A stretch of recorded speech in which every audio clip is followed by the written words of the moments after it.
A lot of the calls from Joburg Water are closed without any relevant feedback. And the worst part about Joburg Water is that they refuse to admit when they're wrong. So even when it's obvious that their billing is incorrect, the meters are broken, and all these things that happen, we're all human, they refuse to take responsibility for the mistakes that they make. In my opinion, their customer service is totally lacking. I don't know if there's anyone from Joburg Water here. Please don't come and shoot me afterwards. Okay, pick it up. So the Pick It Up report was quite extensive. I do agree illegal dumping is on the rise. It is an absolute, it's horrific, the amount of legal dumping that happens throughout the inner city. What I am concerned about is that Pick It Up says that they can clean up illegal dumping within 10 days of it being reported. 10 days is too long. By that time, we have rats, the illegal dumping becomes a spot where everybody now knows that they can dump, and that now gets to unmanageable heights. What we have found is that when the legal dumping does happen, Pick It Up will bring a front loader and they will literally scrape up half the pavement while they're picking up the dirt that's been dumped on the side. So now we have an incident where we now have a rat infestation and the pavements are now being damaged. The separation at source has been very disappointing from Pick It Up. There are lots of youth organizations within the inner city that are very passionate about recycling and are desperate to get involved. Every time that I come and present at council, I say, please work with these youth organizations. There's a great one called LOC, called Love Our City Clean. They work tirelessly trying to separate at source. They teach our tenants. We have a tenant training course where we teach tenants how and why you need to separate at source, because it has to come from the buildings. And LOC is just one that I work with. There are so many that are there, and they're already established. Then the delivery of replacement bins within 7 days, 91%. We know that that's not true because the Pick It Up didn't actually have any bins for a long time. They also said that they got a level 2 cleanliness in targeted areas citywide, but they don't specifically say what level 2 means. So I'm not exactly sure what is level 2 cleanliness. Currently, JPOMA has a class action against Pick It Up. They decided to change the tariff from a per bin to per unit and then retrospectively backdate it for 5 years. So JPOMA has taken Pick It Up to court. We find that this is really unfair, especially within the affordable housing market, where all these costs are passed on to our tenants, which we are allowed to do. So a tenant in the inner city who might be paying 1,800 or 2,000 Rand in rental, by the time you've calculated their water, electricity, refuse, sewage, they're paying an extra 1,500 Rand on top of their rental of 1,800 Rand. This makes affordable housing no longer affordable.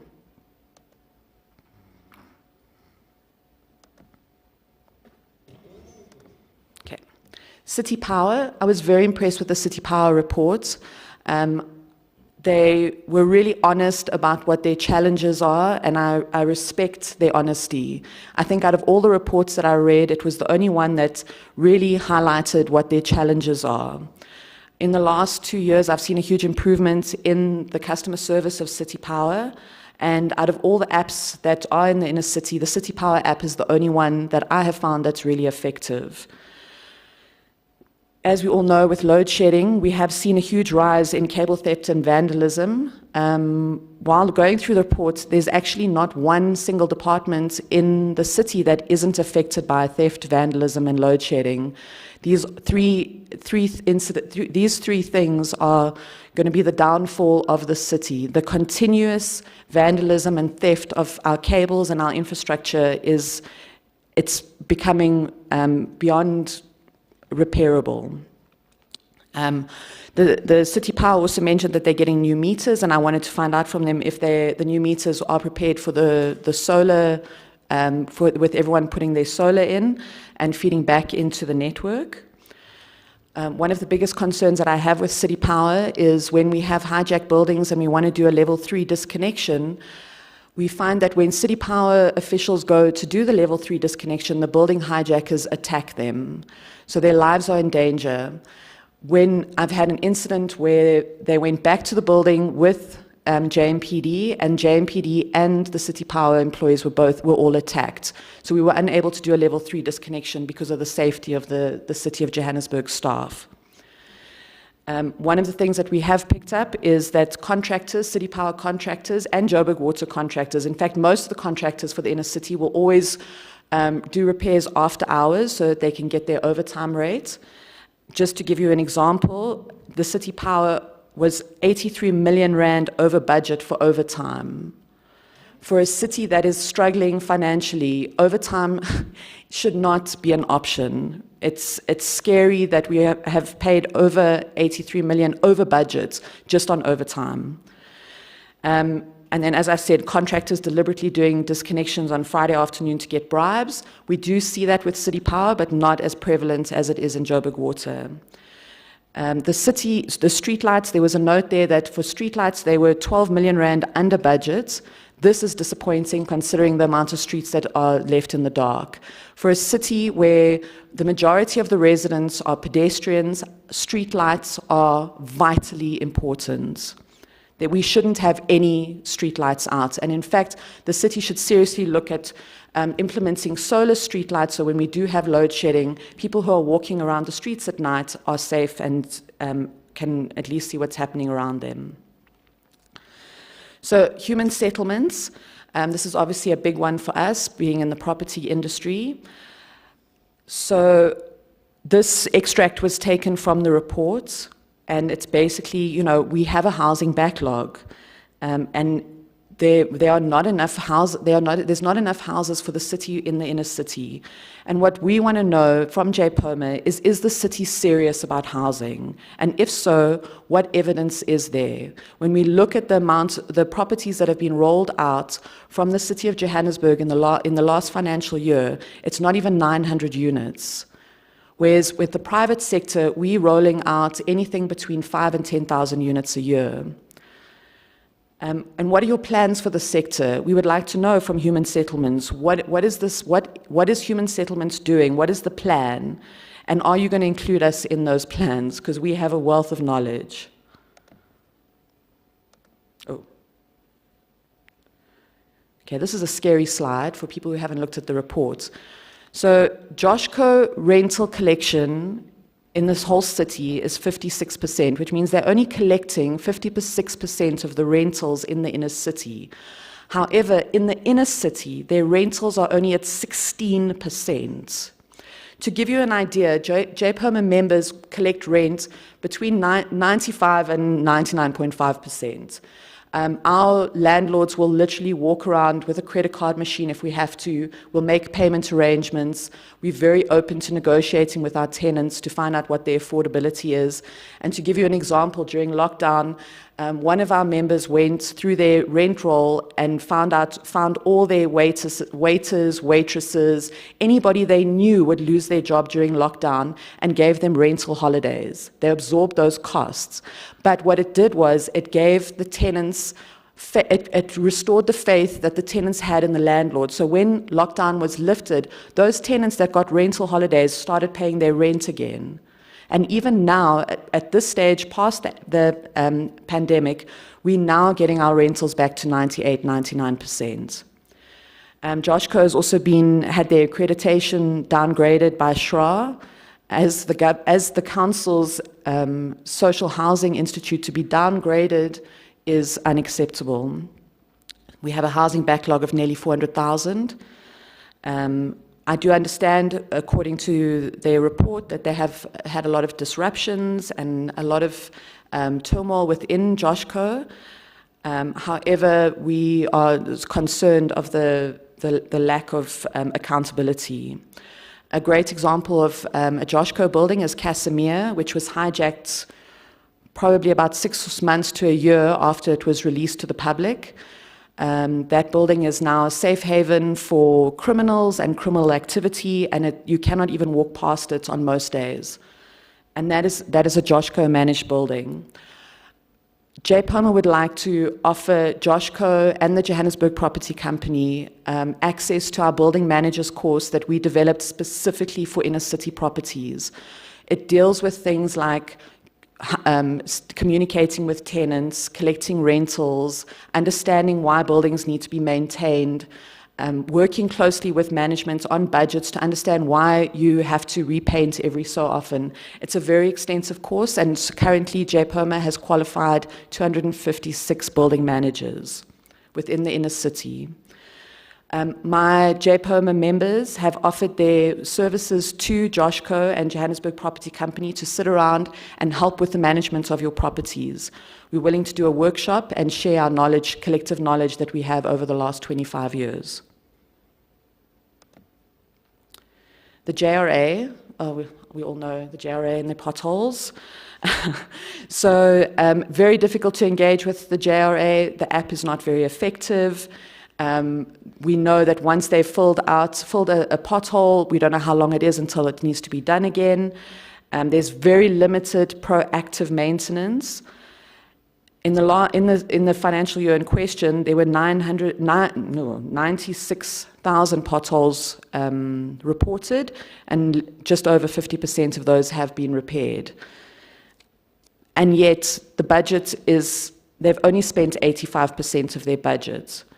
I know it's always, when you're looking at budgets, you think, well, we're saving money by not spending it, but by not spending the budget means that the work is not being done. Yet again, theft and vandalism of street signs, traffic lights. We would suggest working with the neighborhoods and the communities and the SIDS that are established within the inner city to protect our infrastructure. And just a note, page 77, all the totals are wrong on that report. Development planning. There's the unauthorized penalty charge, but this needs to be fair and transparent. And a good example of this is an inner city school called City Kids that had applied and got their plans approved, but couldn't get a copy from the council. So because they couldn't produce a copy of their certified plans, of their approved plans, they were charged the unauthorized penalty charge for nearly a year. And it's an inner city school non-profit. And every time we came to try and get copies of the plans, we were told they were missing, and now we're on the battle to try and get those charges reversed. One of the things that excited me about the development planning was the new GIS viewer system that has been developed. I would like to speak to whoever's working on that just to kind of get a better understanding of how it works. Then the Johannesburg Business Forum meetings, these used to be on a monthly or bi-monthly basis. They've now fallen away and are not taken as seriously as they used to. This is a very good opportunity for development planning to work with the general public and the local businesses. Johannesburg Property Company, I was quite disappointed in their report that they did not mention once hijacked buildings or problem properties, considering it is such a huge problem within the inner city. What people don't understand about hijacked or problem properties is these buildings slowly deteriorate. The hijackers don't maintain them, they don't pay utilities, they don't pay rates. The city loses money on electricity, water, rates, refuse, sewer. The landlord loses on rental, and his building starts to deteriorate at a huge rate. The tenants that are living there, because the building hasn't been maintained and looked after, are living in abysmal conditions. No one should live in a building where the water and electricity has been cut and the refuse has been left to pile up. It is inhumane. And it is such a disappointment when it is on council to make sure that there's alternative accommodation for these residents, but they are left to live in squalor. So I get very emotional about hijacked buildings because I've been into a lot of them, and it really is very upsetting the way that people are allowed to live. These are our fellow citizens and our fellow human beings, and they should not be. I mean, this is an example of a building that I went into. You can It's literally like an informal, if no one's ever been in a hijacked building, it's basically a gutted building where everything is subdivided into 20 square meters and you're paying anything between 200 or 600 Rand a week. But it's informal, and that is where the dilemma comes in with problem properties. The sector that we're in is very formalized. We do tenant background checks. You have to have your pay slips and your ID and all that. People who are not part of the formalized environment cannot give this paperwork in. So they are left to go to these buildings because they can. It's easy access. As long as you've got your 200, 400, 600 Rand, you've got somewhere to sleep.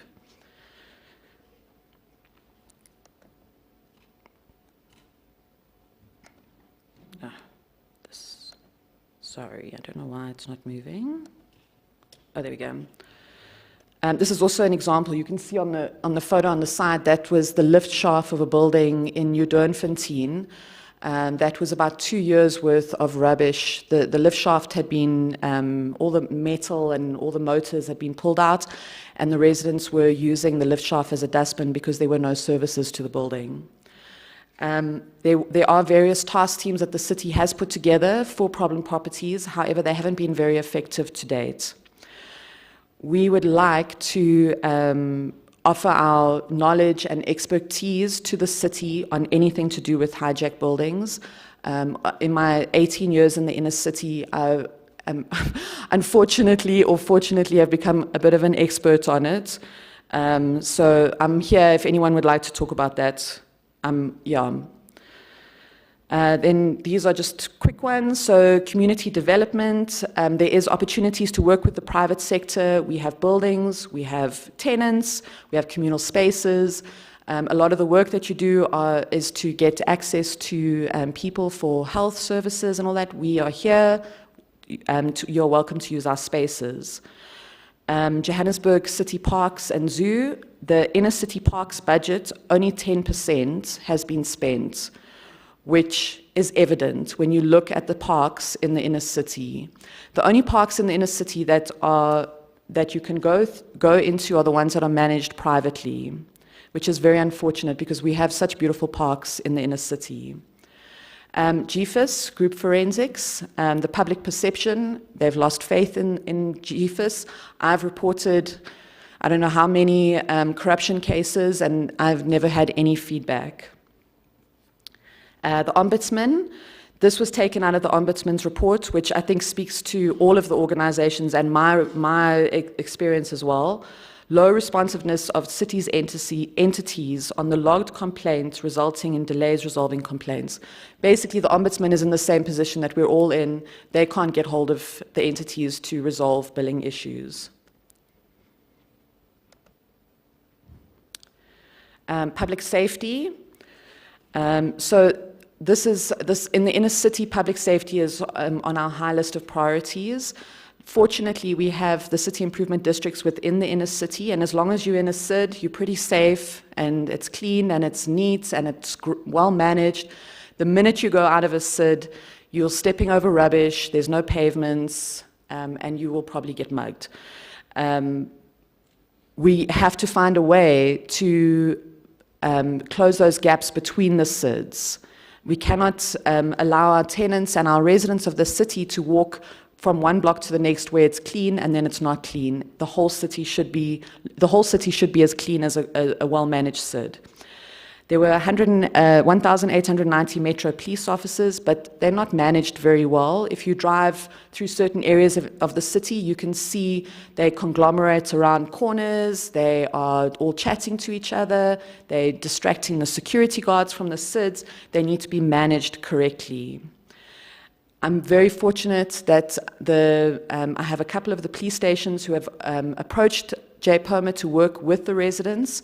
So we're looking at things like building raids. For example, the brigadier from Joburg Central will call me regularly. They know that there's a criminal activity in a certain building. Can they do a raid? And we arrange that for them. So we support we support SAPS and they support us back. There has been an increased lawlessness on the road. I don't even know how to deal with that. I don't have a solution. Just drive better. And there are resources available within the inner city. We have the firm, we have the SIDS, security, building managers. We are here.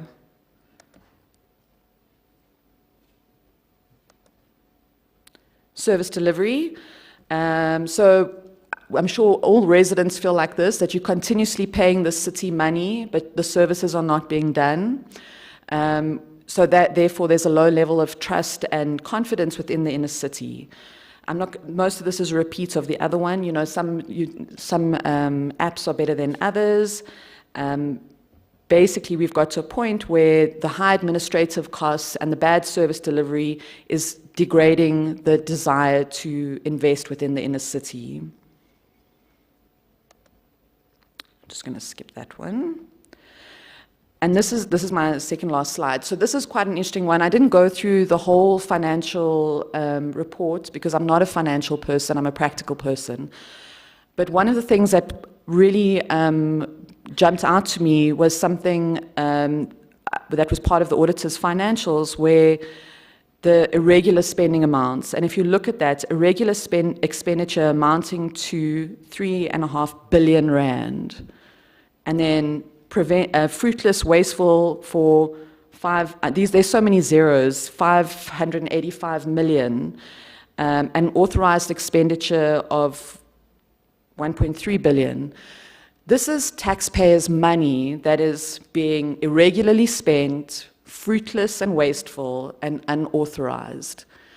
When the city residents decide one day that they are not going to pay their rates anymore because of figures like this, the city will have itself to blame. And it's getting to that point. The residents are getting frustrated. Now with the new general valuation roll coming up and all of our properties are being increased and our property rates are being increased, the question is, where's the money? Where's it going when we look around and everything is crumbling around us? It's a perception. It might not be as bad. Some areas might be better than others, but as someone who works specifically in the inner city, this is what we see on a daily basis. And then last, my favorite proverb is, if you want to go fast, go alone. If you want to go far, go together. And that is how JPOMA feels. We want to work with the city. We need to work together in order to fix it. And we are here at your services. That's me.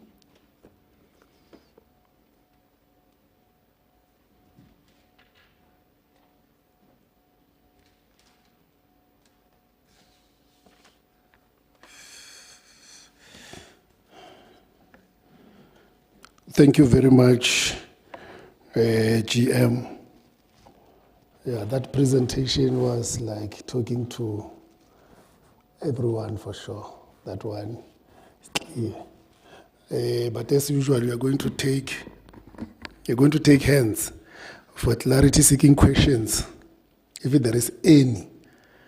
Yeah, here I thought as much. Yeah, just put it up there so that I can note you. Let me start this side. You are number 1, and that is Vuile. Number 2, Mekanyile. Number 3, at the back there. Number 4, number 5, water bottle, number 5. Number 6, number 7, 8. Yeah, in that order. Let's start here. Straight to the point. Thank you very much, Chairperson. First and foremost, I'd like to commend the speaker. I didn't get the name, sorry. I'd like to commend you, Angela, on a brilliant presentation. It was precise, it was practical, and straight to the point. However, I'm a bit worried about, or rather, I'm seeking clarity on your presentation, in particular to the hijacked buildings. Now, when it comes to hijacked buildings, it's not something I've read. It's my lived experience as a resident of the inner city. I stay here, like I said, in North 60, so even the issues that people who are residing in hijacked buildings, I experience them. I experience them on a daily basis. So it's not something that I've read or I've thumbsucked. It's my lived experience. And however, the problem with, or rather the lack of clarity in what you propose is that your solution to all of these problems seems to be homogeneous. I think we must move away from the notion that people in hijacked buildings, or rather the people that lived in hijacked buildings, are criminals. So in Ward 60, I'm going to mention a few buildings: Dumela, Jerusalem, and Tiberias. In those buildings, the people that live there are not criminals. Actually, one of them was even here present today. They just had to leave because they work night shift. The reason they live in those buildings is because with where they work, they cannot afford any other form of affordable accommodation, and therefore they are subjected to those conditions. Secondly, in your presentation, you also mentioned as well that actually the property market, for a lack of a better term, I'm going to call it the property market. The property market requires formal documents. So someone who, for example, you find people in Ward 60 that on a daily basis their job is to wash taxis at Bree, in the streets, even at Noord. Others, you find it's people that are selling on the streets. Others, for example, in Tumela, you find that it's people who actually sell scop, that is cow's head, that we buy. So it's their living. But because the property sector is so formal, that when you ask them to produce bank statements and you ask them for even an affordability check, they won't pass those checks. However, their livelihood resides in the inner city, and therefore they cannot afford to go anywhere, because if we subject them to the outskirts of the city, then transport will be a problem. And we'll also now, we're going to go back to an issue of that the standards of, that the cost of living is just too high. So we cannot be homogeneous. Can I come in that days? Or must I wrap it up? Yeah, I can see your own form. Oh, apologies. And I'm just checking the time. No, see, just and I just wanted you to maybe pass your clarity-seeking questions. Oh, all right, all right. Sure. So the first question is: how do we, as residents of Johannesburg, try and find an amicable solution whereby people who as you've mentioned, are from the informal sector, right? And lastly, in us improving the city, let us not resort to gentrification, whereby we are now replacing one class with another. Because that is exactly what the city did in Braamfontein and Newtown, whereby people have been pushed out, and now the process of gentrification is in full force. Gentrification is anti-poor, gentrification is anti-black, and gentrification is a classist notion. So how do we involve our people in the economic activities of the city, while at the same time resolving the issues around hijacked buildings? Thank you. Thank you very much. Next time we are inviting you, you must come and present here. Number two. Thank you very much, Chairperson. I just have two questions to the lady, and once again, thank you very much for an informative presentation. One, I would like to know your views on public-private partnerships. Why do you think they work? If not, why are they not working? And if we are saying that you would like to work with the city of Johannesburg, you kept saying that you have expertise in this and this and this, but then how would you think, or how would you like to see the partnership work if it were to be working effectively? Thank you. Thank you very much. Number three, just behind the latter speaker. Greetings, Smolokomie, Ward 32. I just want to get clarity on the repayment, the repayment of, not repayment, the fixing of potholes and the other things. You spoke about it takes long to fix that. Why don't you localize those workers that can fix, especially potholes the Johannesburg water or the leakage of those things? Because I think it will be quick if, for example, those people that fix the leakage, they are residing there, it will be quick, just gonna be a matter of a day to fix that, than waiting for a truck from somewhere, maybe, Joburg or Midrand. Why can't you guys get local people, empower local plumbers and empower people to fix potholes? Is it that not possible that can save the city on that? And then again, on the matter of your presentation, I feel that your presentation is focusing more on the inner city. I didn't hear anything about the townships, like parks. You are talking more about the parks in the inner city. I mean, some of us, our parks, they're in location. They haven't been touched for a while. I don't know whether the city maybe is planning to do something about that. Thank you.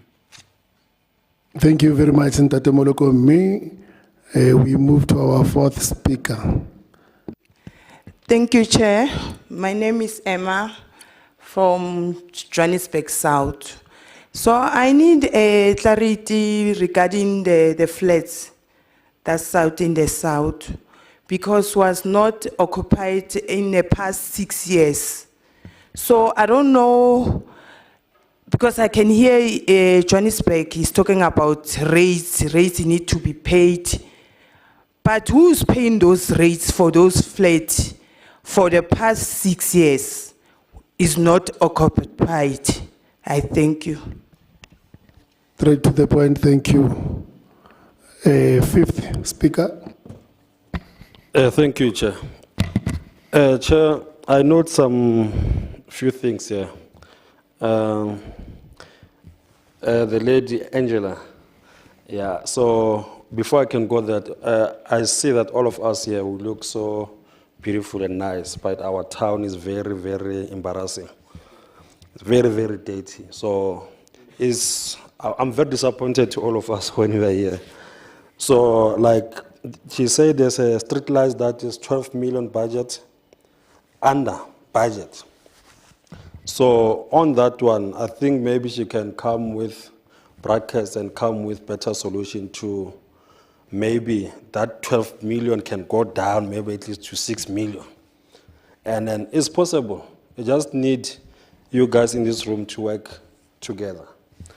And then the other thing that I raised here, I wrote down is about picking up people. There was 300 people that have got fired. They find them with the wrong documents. I'm not sure if you are aware about that. So maybe that's why our town is very dirty.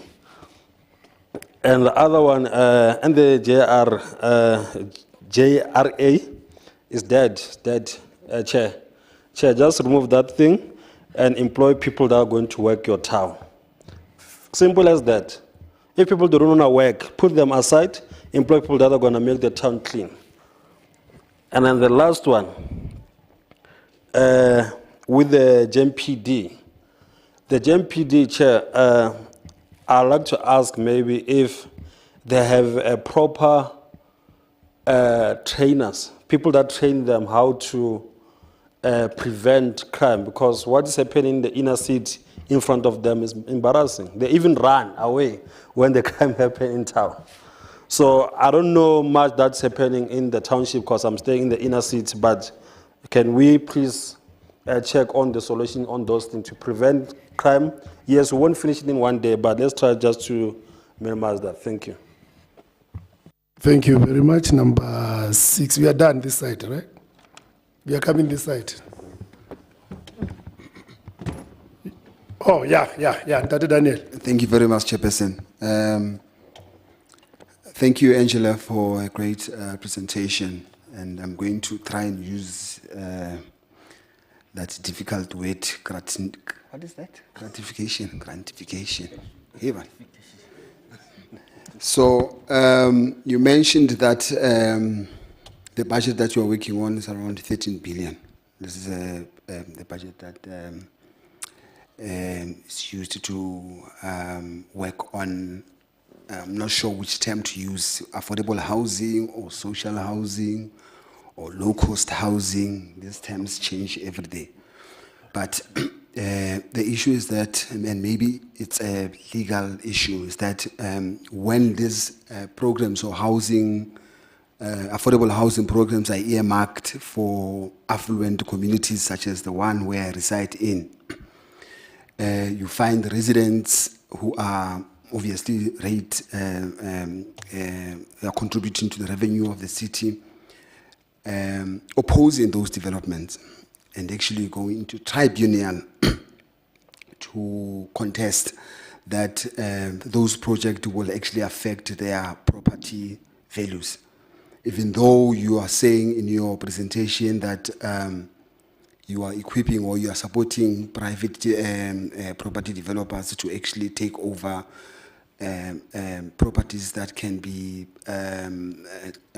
developed into affordable housing. So what is it that you are doing to actually make sure that communities do benefit from those programs? And the second one is around the issue of waste management or refuse collection.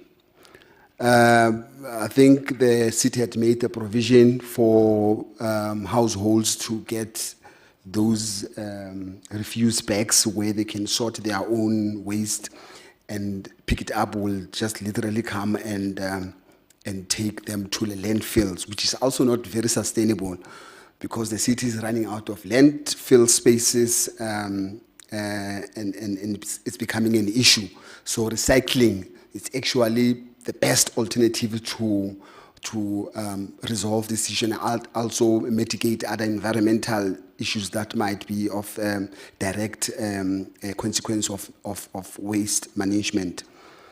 What is your plan as far as your institution is concerned to formalize those waste pickers and enable them to assist pick it up, so that we also get SMMEs or enterprises that can leverage or have an income stream from collecting those refuses from households, also not compromising the security of the residents. Thank you very much. Thank you very much. Number 6. Yeah, Councillor Mbengwa. Okay. Is a question way. No. I want to. You see, you are now preempty. You look like you are going to get into minutes. Understand what I'm going to speak.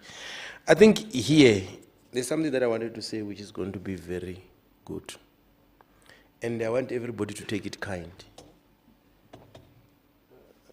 Ma'am, you are now become Jesus Christ that is dying for people's sins. The lady is not coming from the city. She represents J. Palmer, Johanneburg, certain property owners. And whenever she was speaking, it was more of the consent as a group, because she represents your people that owns the properties in the inner city, majority of them. Normally, your higher rises. So I hear you are in this parliament and you are shooting. It's proper what you are shooting. And is that unfortunate ukuthi nibulala uJesu ukungekho yena ozenezona. But just to say that maybe when you stood up, Ma'am Angela Chairperson, should have clarified clearly. Bayachithela, and there is a buying in. But it's very relevant because you need to participate in this parliament when we have given you open platform like this. And get you when you are growing old, as when you become an elder, you assist with direction. That's why Kari was Zulu. But now, let me just ask the clear direction. Angri mukwilo ruuzwa kukai. Baba owner the property chain. Automatically, when they are punching holes, your JRA, this, whatever what this is, because they will say this is affecting us. The same way that we are struggling for the struggle, Sakokas, or am I right? And them given the whole things is because they contribute to 16 billion, the revenue that they have collectively. And 80% is in the inner city. So the 16 billion or the 13 billion, 80-something% of that is in the inner city. Our ward 123, ward 60, ward 63, all those things. So, you know, as an elder councillor, you must give direction. Wait, it's a resolute.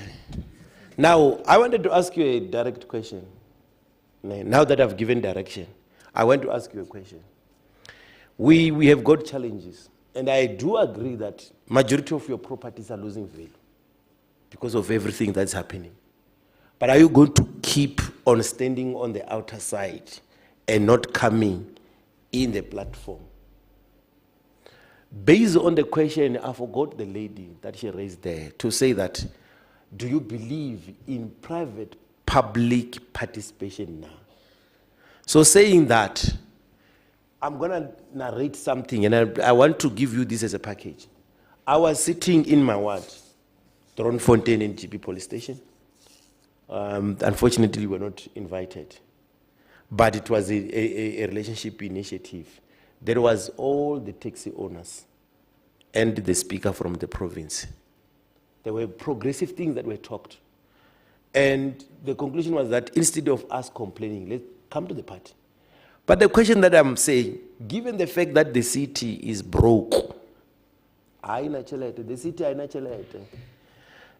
we might in December barely unable to pay the bonuses and everything. The financial department will beat me up, so let me not speak too much. But Eric Fele, Councillor Mbeu, come on. Fast. I'm sitting down. Councillor next to Councillor Mbeu. Can you ask Councillor Mbeu to sit down, please? Okay, can I sit down? Saying that, are you willing now, with your revenue that you have, let's once create that MTN tax rank, Rishotaka 1 billion. Are you willing to come on board? We'll give you that. Let us have that pride to say, MTN rank was built by you. And then it will be what she says, the private partnership. If you can clarify that one, that fast track, Rasroute, Spetlela, we'll have to do it that within these 3 years, we have left the legacy that we have went to the private sector, we have created the MTN tax rank. It's filthy, it's very dirty. We just need 800 million. Thank you very much, Councillor Mbekwa. And thank you very much, Councillor Lobi, for helping me there. Councillor Rinten, was your hand up? Oh, Councillor Ngwenya first. Yeah. No, thank you, Chairperson of the MPEC. Thank you so much. In the absence of time, Angela, thank you so much for the presentation that you gave us. It was a very worrying presentation. However, money here for comment. You've actually made mention of, amongst all others, the underspend that has happened. So on that underspend that has happened, I think you've seen through the willingness of the MPEC chairperson that for the fact that he actually invited you, it shows that he's got interest. So now what then happened is that you must just make sure that when you see unhappiness, give him a call. He's here for you. That is one. Number two, I've heard you mention the component of you have been assisted by SAPS. It's good. But now there's a new MMC here who's willing, is going all over. Just give that guy a call. He's here to help as well. Thank you so much. Thank you, Chair. Thank you very much, Councillor Ngwenya. Councillor Rointen. Thank you. Mine's just a quick question. So, Angela, welcome back. We did have a discussion last year as well when you gave a similar presentation. And my question is going to be the same as it was last year. You have given us a view as property owners within the city. You have obviously a contribution to make because of the properties that are owned, and you as JPOMA represent them. But what you actually, the picture you're showing is essentially what's happening in one area where we have maybe some higher density. But there are other higher density areas. We know the city of Johannesburg is a consolidated city. It was a whole bunch of cities together that were consolidated into the city of Johannesburg in 2000. So again, I'm going to appeal to you. What you're seeing there in the structure you've built there, we also need to have that kind of voice and that kind of information come through to us from the other higher density areas, which were CBDs, such as Florida, such as Randburg, such as Roodeport, Midrand, wherever we have a higher density, where you have a proportion of people living together, where you have some private property owners. If there's going to be mechanisms of private partnerships, which I'm not 100% sure we can even do yet, because we haven't got bylaws in the city to regulate any of those frameworks. But what you're describing is happening in a miniature version, maybe, not as much money, but the same things we're seeing in places like my sister yesterday said she doesn't even go into Roodeport. It's property inside Roodeport. Don't even go into Roodeport because you feel unsafe. So please, you have an opportunity as a civil society organization. Please make sure that there's other places in the city that you also attend to. Thank you. Thank you, Councillor in 10. Can we then allow the office of the city manager to clarify some of those issues? You will come after the office of the city manager. Office of the city manager, over to you.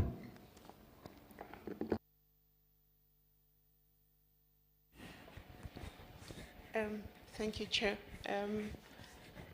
Unfortunately, some of the questions we hadn't prepared to anticipate them. Allow me, Chair, to take these back into the office, and we will review, and should they come through the questions from the committee, we will then adequately respond to those. Thanks, Chair. Thank you very much. Office of the city manager will be waiting. GM, can you then take the podium and clarify? Okay, so what I'm going to do is I'm going to jump around with the questions a little bit because it'll just make it a bit clearer. So first of all, I don't work for the city. I work for JPOMA, which is the Property Owners and Managers Association, and we are based purely in the inner city. Our mandate is the property development within and affordable housing within the inner city. It's very important to understand that because, as the gentleman over there said, my presentation was purely about the inner city. That's what I know. It's my speciality.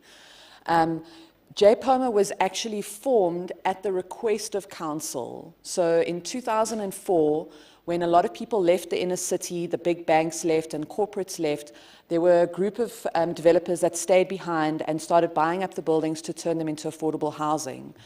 Council had a lot of billing issues and service delivery issues already back in 2004, and they asked the developers to create an organization so that they could speak to us in one voice, which was the beginning of our public-private partnership.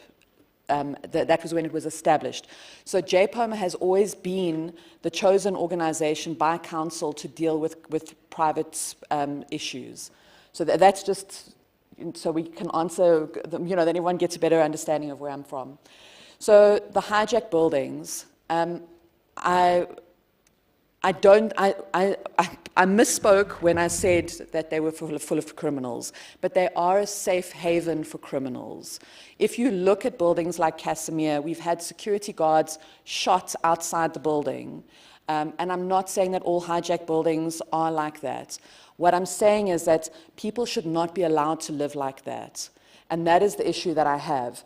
And the onus falls on council for the solution, because there are lots of policies and acts in place in order to provide housing for residents of the city. Unfortunately, council is not able to fulfill those policies. And the perfect example of that is the PI Act, which states that you cannot evict someone without alternative accommodation, and the city of Johannesburg has to supply that alternative accommodation.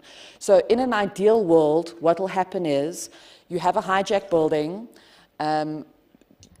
the residents of that building are moved to an upgraded building owned by the city and managed by the city through Joshco or Johannesburg Property Company. So those residents are moved from the damaged buildings. This chair is really uncomfortable. No way. The residents would be moved from the damaged or hijacked building to an upgraded building where they would pay the same amount of rentals, they wouldn't need all the same paperwork, it would be a more informal environment. The city is supposed to provide that. In this financial year that we're looking at, they only provided just over 800 units for the entire year. If you look at the number of hijacked buildings within the inner city, we need at least 10,000 units to move people out of these hijacked buildings. The only way that that can be done is through the private sector. Unfortunately, with evictions and all that, it's impossible to do evictions these days. But that is something that we would love to sit with council around a round table and say, let's figure it out. Let's work out how to sort this. It's a huge problem. With regard to gentrification, I'm 100% against gentrification. If you look at the market that we supply, it is people who earn between 2,500 Rand and 15,000 Rand a month. It is the low to middle income earners. It is affordable housing. We have no desire whatsoever to remove people from the inner city. Our main purpose and mandate is to provide safe, clean, affordable housing for the residents in the inner city. A huge part of the job, my job that I do on a daily basis, which no one really ever sees, is when the city brings out all their new water tariffs, electricity tariffs, refuse tariffs. I spend about a month objecting to those for the affordability of the tenants within the inner city. To give you an idea, the sewer tariff, for those of you who don't know, if you are living in a flat in the inner city, your sewer tariff is 380 Rand with tax. If you're living in a house that's 300 square meters or less, your sewer is 380 Rand. So residents in the inner city are paying the same sewer as people who own houses in suburban areas. That is unfair. It is unjust, and it's not affordable. Those are the fights that we do. That's what I do. And I'm really passionate about it. Like, if you want to come and have a coffee with me, I can talk for days. So I hope that's answered your questions.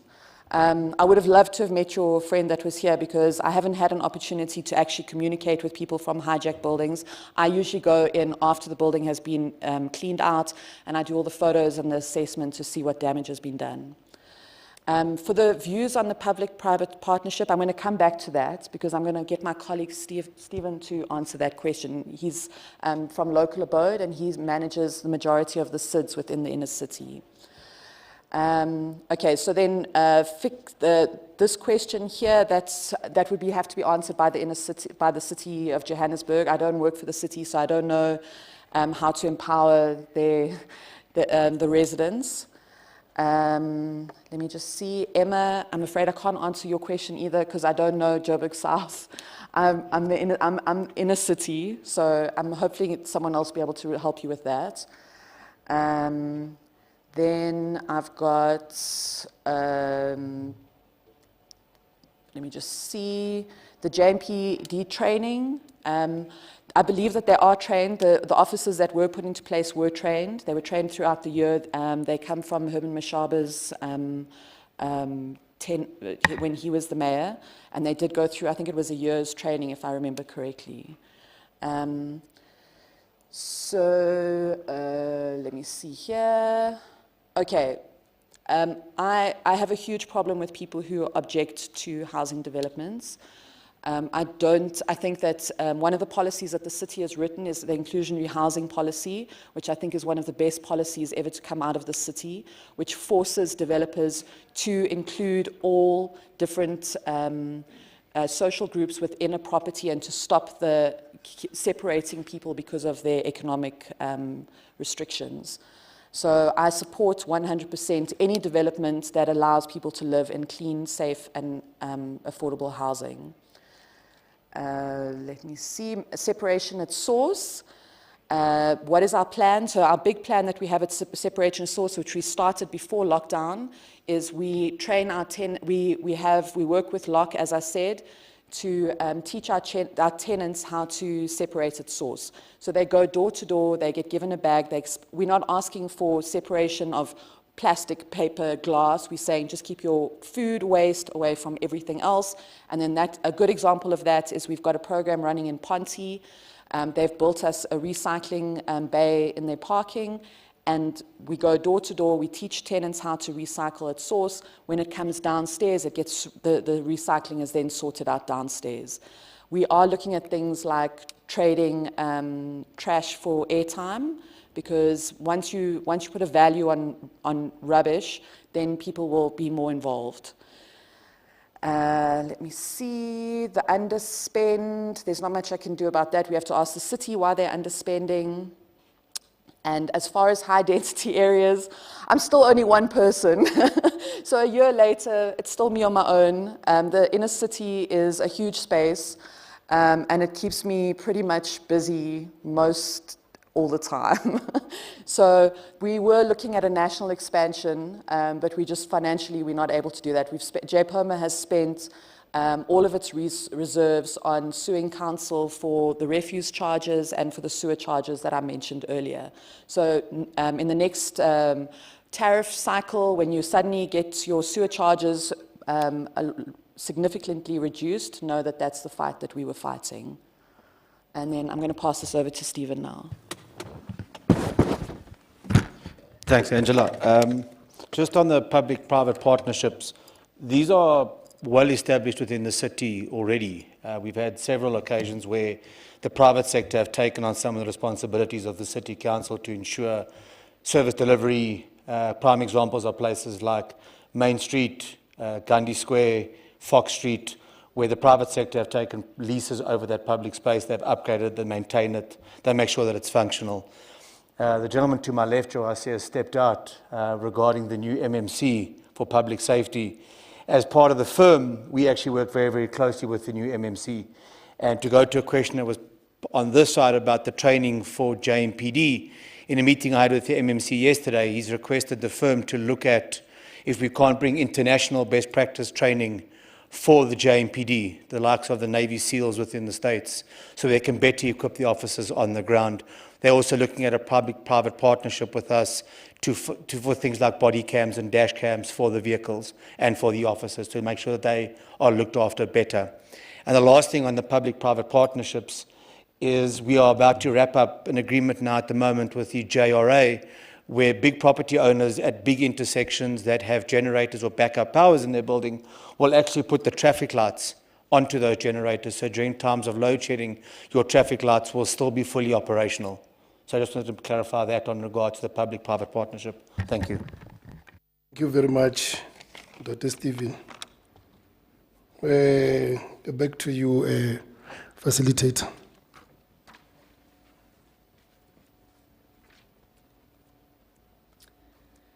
Thank you very much. And we're up to our last, I'm just not sure where the delegate from SALGA is. There we go, thank you. So it's the South African Local Government Association, SALGA. It's Ms. Mahadi. She is a senior advisor financial resilience at the South African Local Government Association Institute at the Johanneburg office, under the sub-directorate called Municipal Finance and Fiscal Policy, responsible for supporting the municipalities to sound financial management as required by local government prescripts. This role focuses mainly on the following components. It's municipal audit support program, which is aimed at improving audit outcomes and to assist municipalities to address audit findings as raised by the Auditor General, which is why we're here today. Revenue and debt management, municipal capacity building programs, municipal supply chain management, oversight committees, both risk and internal audit, and writing internal and external articles on the work of local government. Over the last 10 years, she's made an effective contribution by providing hands-on support to respective municipalities in the province to improve their audit outcomes. Furthermore, she is part of the Revenue War Group for the Gauteng municipalities, a program aimed at improving the revenue collection and debt management in struggling municipalities. She's one employee of the ward at Salga as a result of the hard work she demonstrated in assisting the municipalities in the province. She has relevant municipal finance expertise, coupled with a BCom degree in financial management, completed at the University of South Africa, UNISA, a postgraduate diploma in public development management through Witwatersrand University, WITS, and specializing in monitoring and evaluation, municipal finance management program at WITS, and the public policy program at the University of the Free State. Thank you. Just want to quickly, the PowerPoint should be here.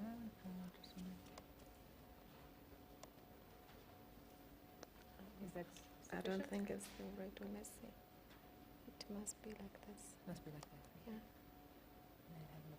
Let's see. Okay, it's the right one. Yeah. Thank you. Thank you.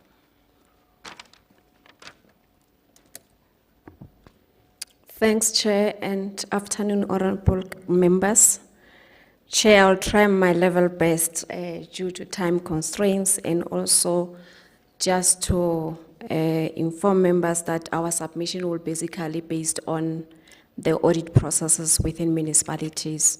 And one has also noted the concern and challenges that have been raised by members during discussions today, especially with regard to financial management and issues related to revenue collection. I hope I'm not gonna bore members. I see a lot of them are going out. I'm even worried now.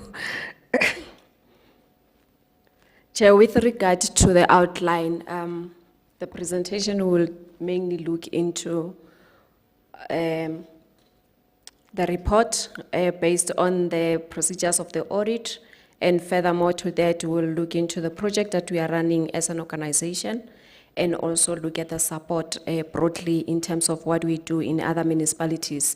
And lastly, we'll put recommendations in terms of the support perhaps that we can get from the MPEC members and the public at large.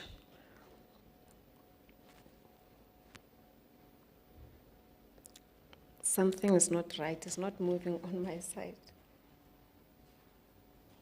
I don't know whether I'm pressing wrong things.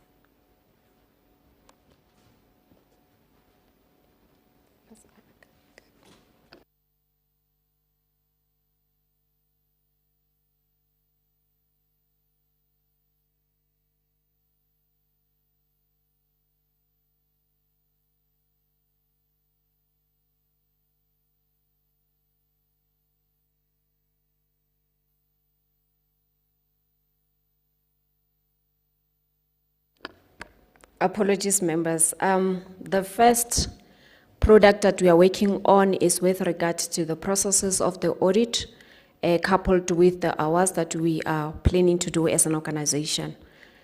Basically, just to give a background, year in, year out, municipalities, they get audited, and when there are disputes and challenges, they are only faced with those issues alone. SALGA, COCTA, Treasury, we are not there to assist the process, and we have noted with the concern that perhaps there is a need to then coordinate ourselves and have a forum that will look into the disputed municipalities, and we voice them directly with the Office of the AG. This was based on the fact that we have noted again that municipalities are being audited differently. There are no standard of operating procedure with regard to auditing. Therefore, that also raises a concern, because you can't then benchmark a city versus a city in terms of the auditing processes, and also the interpretation of the GRAP standards. They don't apply similarly in different cities. So the recommendations that we are putting forth is to say, Chair, before municipalities can be audited, perhaps there is a need to have the session to look into the challenges that they can be encountered during the audit process and even after the audit, so that we are on par with regard to any issue that would have been raised by the municipality through the AG office, and we are able to then play as a mediator in terms of ensuring that the audit process go well.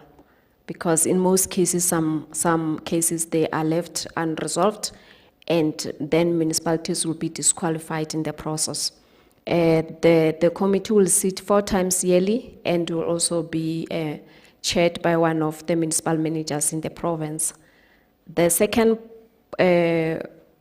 project or product that we are working on, Chair, is with regard to the municipal audit awards. We have noted that in most cases, when AG conclude the exercise of auditing municipalities, local government as a whole, it has been perceived as most corrupt organization. And so we want to revamp the integrity, Chair, and the dignity of municipalities based on the fact that in most cases, one municipality may not get a clean audit but unqualified audit opinion, while with regard to issues of service delivery, they are doing well and performance within municipalities. And while others, they can get a clean audit due to compliance-related issues. So we want to look into the success stories within municipalities and also recognize and acknowledge them dearly based on the work that they are doing on the ground. As indicated earlier or elaborated, we are looking into municipalities who have unqualified audit opinions with no findings at all, and municipalities that perhaps they had a huge risk, a huge findings register, and they have reduced in terms of addressing those particular material irregularities, and they are now sitting with limited findings. And we are also looking into issues of service delivery and performance management within our municipalities, as well as issues of grant spending, especially with regard to service delivery mandates, whether our roads are being fixed in terms of the pothole and the issues which were raised earlier by the previous speaker. Lastly, we have also noted that we have ward councillors who are doing a good job on the ground, but unfortunately are not being recognized anyway based on the fact, and because they are residing near communities, they are the first door when there are problems in various municipalities. So we would like to also capture the stories of those particular ward councillors. So with regard to the Municipal Audit Support Program, this is a program that has been launched by SALCA and looking basically into the support that is being provided to various municipalities. So we thought it would be imperative to also just share what we are doing on the ground in terms of the requests that we receive from various municipalities. Currently, Chair, we have completed an exercise with Lesedi municipality. They had a problem with regard to their record storage or the manner in which they are managing record keeping. One element there, it was that they found themselves paying a service provider on monthly basis, and we then developed an in-house system so that the municipality should not incur any expenses going forward. The other issue is most municipalities currently, they are having legal cases, and in most cases, because they don't have storage, they are not able to keep all documents in their municipal space. So they were looking for alternative options that could be explored, whether documents should be kept electronically and moved to provincial archives or stores somewhere else. And Chair, you might think it's an easy exercise, but it's also have financial implications to move documents around. So it's one of the areas that we are also assisting to ensure that documents are not lost, and in cases where there are hearings or any cases relevant, documents should be accessed anytime. We don't work alone. In most cases, we try and get potential partners who wants to come on board free of charge in assisting local government space. The project that one is elaborating on is started on the 5th of October last year. What we did, we conducted a site visit just to check the kind of support that will be required with regard to record keeping, and based on the nature of the situation on the ground, we then determine the kind of support that should be rolled out. And we furthermore met with the potential sponsor during December time, and also took them to the municipality to just see for themselves and determine if they are willing to assist. And currently, Chair, as elaborated, we have indeed managed to develop that particular system for Lesedi. Is effectively running. And currently what is happening, our ICT personnel, they have been transferring all the Lesedi documents to electronically and also ensuring that they transfer scale to the officials who are responsible for record, so that there will never be a situation where they will need to appoint any service provider going forward. This is just an examples of the files that they have been developed during the transfer or the migration of documents from manual to electronic. Furthermore to that, Chair, we noted that there are champions within that particular municipality who run with record keeping on daily basis. They are based in different departments, and therefore we thought as an organization it was imperative to also do a knowledge sharing session for those particular champions, so that they know what is expected to them, what should be communicated and what not should not be communicated, and how it should be communicated.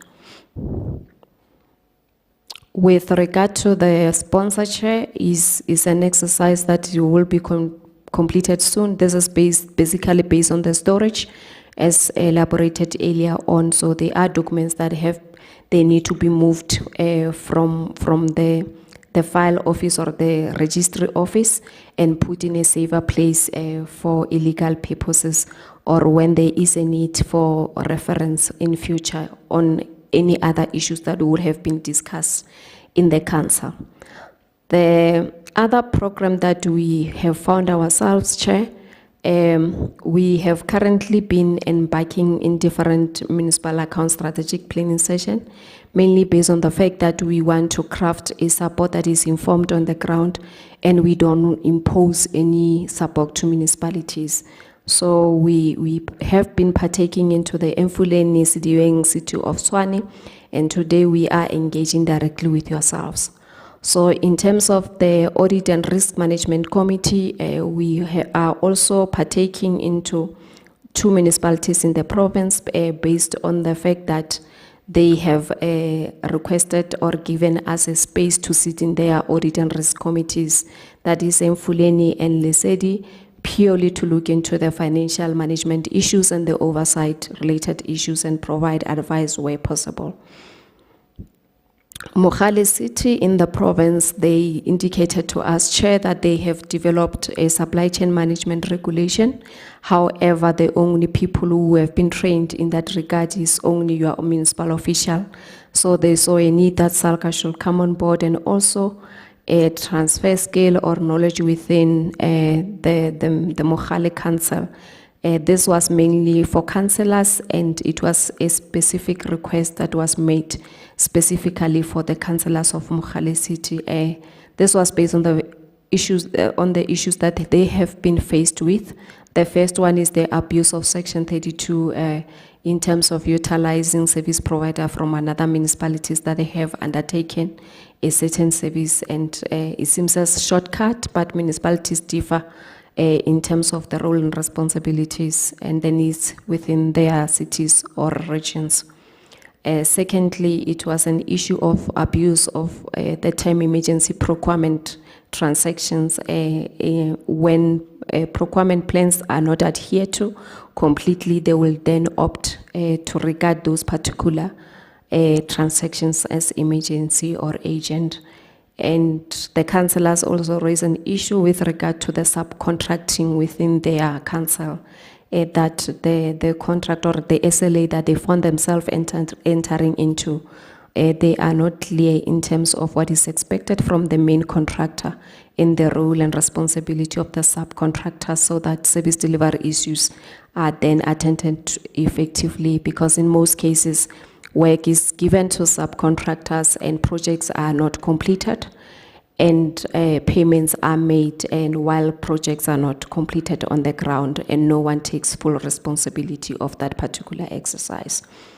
Lastly, they indicated that they found themselves reacting to situation rather than being proactive and active, meaning that procurement processes are being done within their municipality, and when there are challenges or issues, that's when a report is being escalated to the MPEC or the oversight committees within Mogale to look into the matter and investigate further. Specifically with City of Johannesburg, Chair, this year we received a request from the city, mainly based on the fact that they are incurring expenses with regard to travel function. Currently, Chair, the responsibility is decentralized. Each and every department, they are able to raise their own travel request. And in terms of monitoring, it then opens poor internal controls because every department is responsible to manage their own travel. So we are conceptualizing a document to look into the benefits of doing travel internally and the pros and cons and the benefits of perhaps outsourcing the whole travel function to ensure that is coordinated centrally and reports are provided. And also the issue of delegation of authority, who approves for travel locally and who approves for travel outside the country, so that when people, they travel outside the country, reports are provided and also they are being held accountable, is one of the exercises that we are currently embarking on. In the past, Chair, just to mention, we used to participate in the UIFW subcommittee. It was for the MPEC, it's no longer there, Chair. We are just putting a request forth to say perhaps there is a need to resuscitate it because it used to assist us in terms of bringing knowledge sharing. We once roped in the City of Cape Town to share how they facilitate their subcommittee and how it works effectively, especially in reducing the UIFW fundings within the city. So it was something that brought a positive response to the municipality. In terms of the recommendations that we are putting forth, Chair, we are just saying perhaps just note the work that we are doing on the ground and if possible consider the resuscitation of the UIF MPEC subcommittee so that we can add value to the city as well. And if there are any specific support that you'll require from SALGA's side, Chair, we will honestly, from our end, appreciate that so that we also assist or add value in terms of the work that has been undertaken within the City of Johannesburg. And lastly, we do have a municipal finance and fiscal policy working group that sits quarterly, Chair, and the members there is MPEC Chair and MMC Finance. We will also appreciate your attendance based on the fact that this is a platform where municipalities, they share their best practices and challenges, and in most cases, the twinning arrangements are also made in that particular engagements, just to ensure that the Gauteng as a whole, we don't regress in terms of audit, but we improve. Thanks, Chair.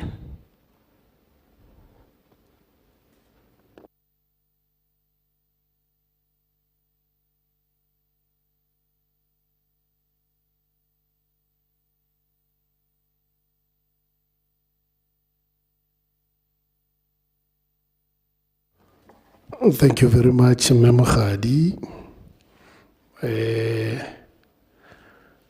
Your presentation was very much informative, and we thank you again.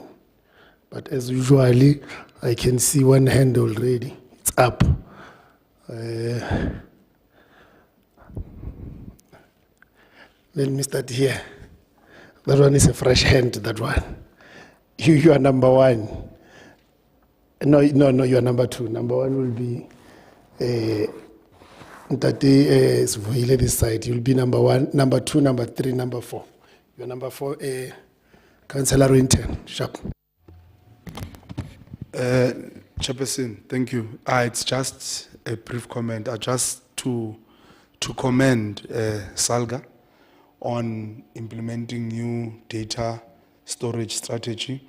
Data is, I'm in the data space, so I know the importance of data, particularly because data enables us to make decisions in a faster and more efficient way. Even when they were speaking here about SMMEs not being paid on time, etc., if they are in correct data storage strategies, and as well as using systems like Oracle and Power BI and all of those things in order to store data. It will make the city more efficient. And I am appealing to you, Chairperson of MPEC. We have faith in you and your abilities, and we hope that by the next time we come here, that the city of Johannesburg will have easy data, will have efficient data strategies put in place for financial reporting and all sorts of reporting that will make the city run efficiently. We have faith in you. Please implement it, Chairperson. Thank you. Thank you very much.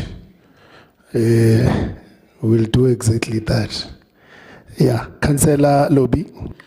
Thanks, Chair, and good afternoon to everyone who is patiently listening to Salga. We know others, they've left already.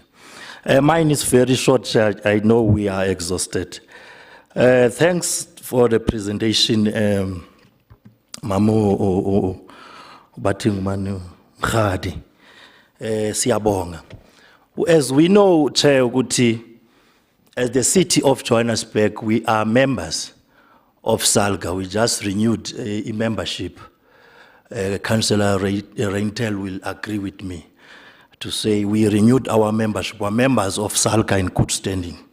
So we really need that support in Salga as they are protecting councillors, as they are supporting councillors. So I think mine will be, it's just a suggestion to them to say, because we're looking, our aim is to have a clean audit. Our aim is to sit here, let's say on the next financial year, talking about a clean audit. All our entities passing audit, not only one. So that support from Salga will be one. If they can lobby and recommend, maybe let's say, if we can have some sort of a department in the city, that is like about Gokta, that will be reporting to Gokta. Because some of the challenges, if we can excel in service delivery, indeed we can have clean audit.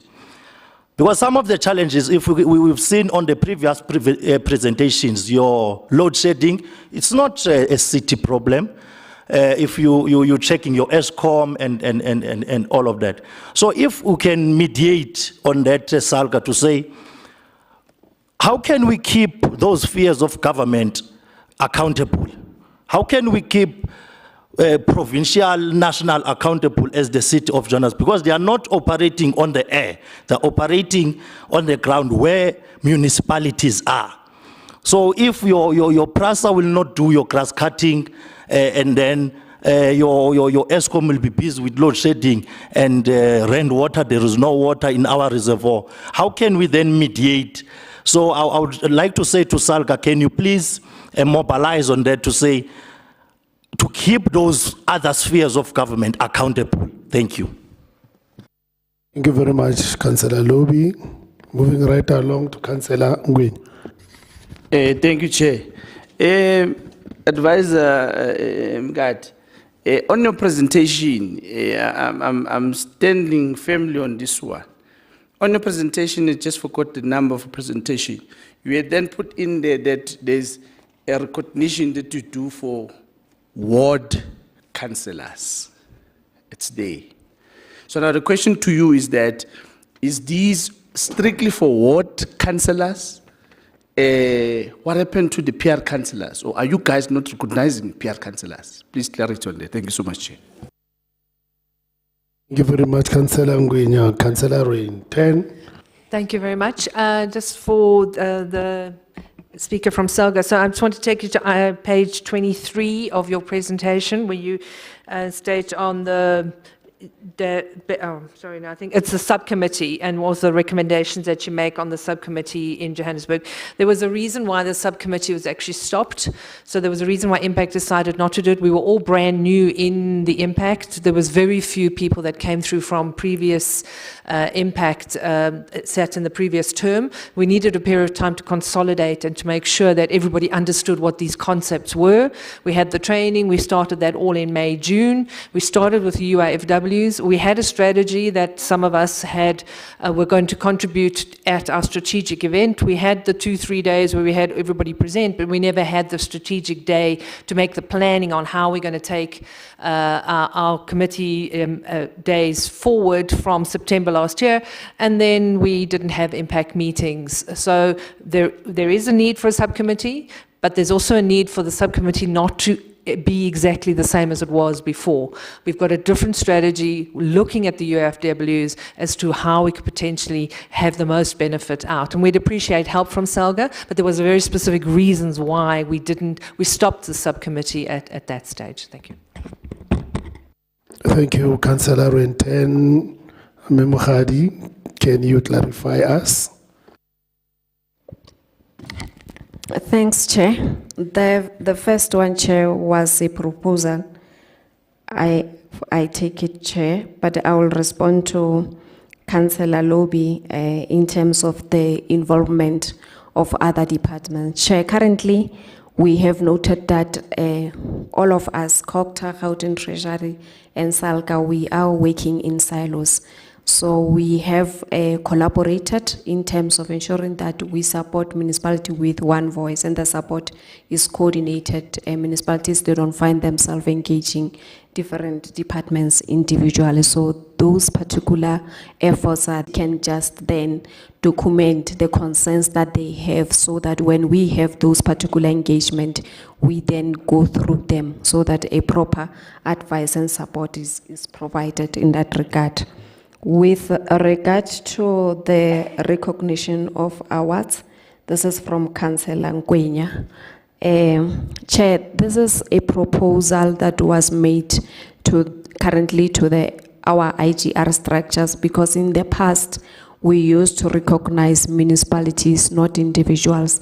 So we thought perhaps let's go on the ground and start recognizing the ward councillors. I have noted it, because the hours are taking place somewhere in May and June. Perhaps we should also include the PR based on the work that they are doing. Thank you very much for that particular submission.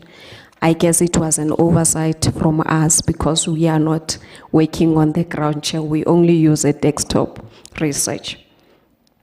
With regard to the UIFW subcommittee, Chair, from Councillor Reinen, I hope I'm pronouncing this name correctly.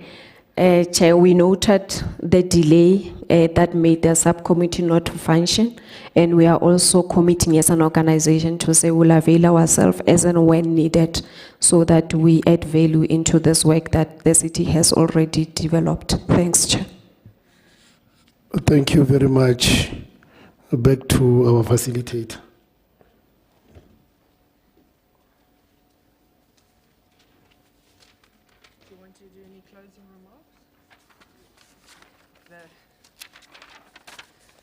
Thank you, everyone. We've reached the end of our program for today. It's just the closing remarks by the chairperson of Impact, and then thank you all the sort of non-city stakeholders that have come out today to engage with our annual report, and we look forward to repeating this, and we hope there'll be more stakeholders that will come through next year. Thank you.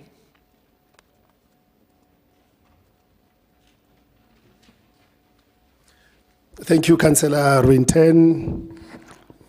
Yeah, good people, let me take this opportunity and thank all of you, especially community members and those who came with proper information here and present it to us. Just keep on responding to our calls when we call you, and we promise you that we will always call you. We value you. We love and respect you. Let's drive safe home, all of us. This meeting is adjourned. Thank you very much.